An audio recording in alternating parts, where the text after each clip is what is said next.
اللہ سے دوستی لگاؤ، اور کتنا آسان ہے ساری زندگی کے گناہ کر کے اور ایک دفعہ کہہ دو یا اللہ توبہ، ایک قطرہ آنسو. یہ میرا کرتا ہے نا، اس کو دھونے کے لیے ایک بالٹی پانی چاہیے، کم از کم ایک بالٹی پانی چاہیے، لیکن 80 سال کے گناہوں کو دھونے کے لیے اللہ کہتا آنسو کا ایک قطرہ جو تیری آنکھ میں ہی رہے، باہر نہ نکلے، اتنا دے دے میں تیرے 80 سال کے گناہ دھو دوں گا.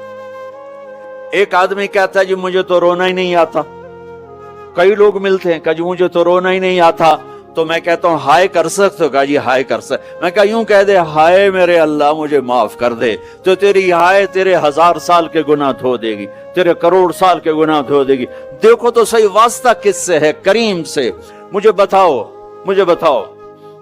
میں ڈاکٹر مبین پہ ناراض ہو جاؤں، یہ مجھے منانے آئے تو میں اس کو ویلکم کروں گا یا دروازے نہیں کھولوں گا؟ بولو کیا کروں گا؟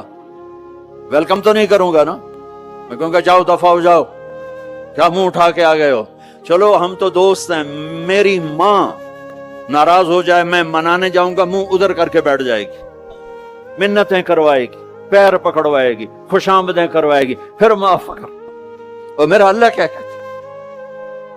من تقرب الیہ، ساری زندگی شراب زنا میں گزار دی، دانت ٹوٹ گئے، بال سفید ہو گئے، کمر جھک گئی، اب اس کو خیال آیا توبہ کروں، لوگوں نے تانے دیے جا اب تیری توبہ تو شرم نہیں آتی؟ کعبہ کے اسموں سے جاؤ گے غالب شرم تم کو مگر نہیں آتی. تو اور کہاں جانا ہے؟ اور کہاں نہ کہیں جہاں میں اما ملی، جو اما ملی تو کہاں ملی. میرے جرم خانہ خراب، تیرے عفو بندہ نواز میں